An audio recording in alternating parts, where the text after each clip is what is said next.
사랑하는 CTS 시청자 여러분, 주 안에서 평안하셨습니까?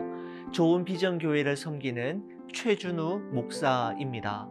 오늘은 여러분과 함께 인내와 기다림의 시간을 어떻게 보내어야 하는지에 대해 생각해 보고자 합니다.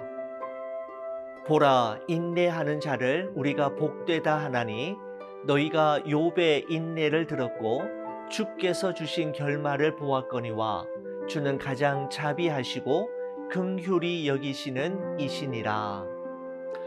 우리말에 인내, 오래 참음이라는 단어를 영어로는 endurance 또는 patience로 표현하는데, 위튼 칼리지에서 신약학을 가르치는 더글라스 무 교수님은 endurance와 patience가 같은 의미를 가지고 있지만 서로 다른 상황에서 사용되는 단어라고 설명합니다.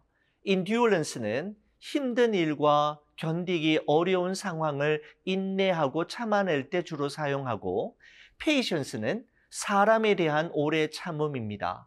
나와 잘 맞지 않고 좀처럼 변하지 않는 사람들을 끝까지 참고 기다려주는 것을 의미할 때 patience를 사용한다고 했습니다. 여러분은 어떻습니까? 어느 것이 더 힘들다고 생각하십니까? 야고보는 본문 7절에서 농부의 인내에 대해서 이야기합니다. 한 알의 씨앗이 땅에 뿌려진 후 탐스러운 열매를 맺을 때까지 농부들이 해야 할 일들이 참으로 많이 있지만 그 중에서 빠뜨릴 수 없는 것은 인내하며 기다리는 것입니다. 왜냐하면 인내는, 열매는 하루아침에 맺혀지는 것이 아니기 때문입니다.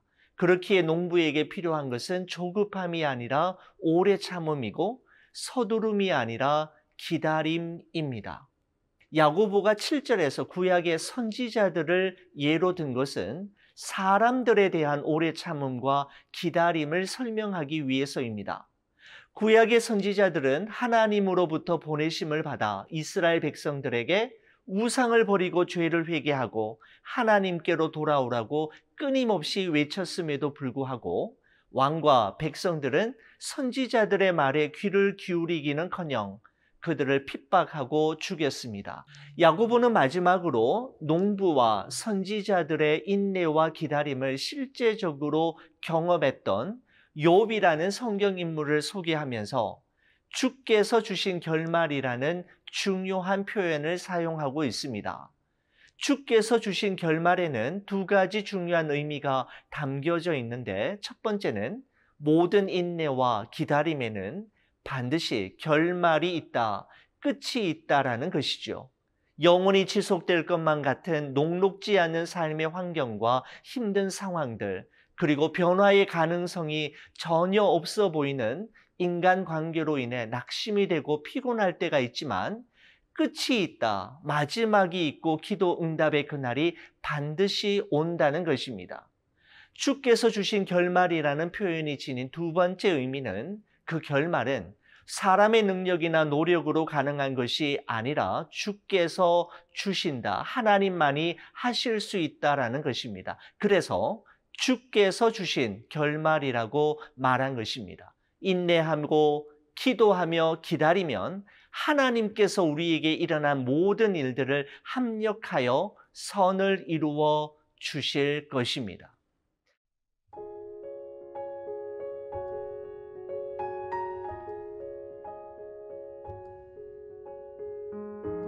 사랑하는 CTS 시청자 여러분, 아직은 잘 모릅니다.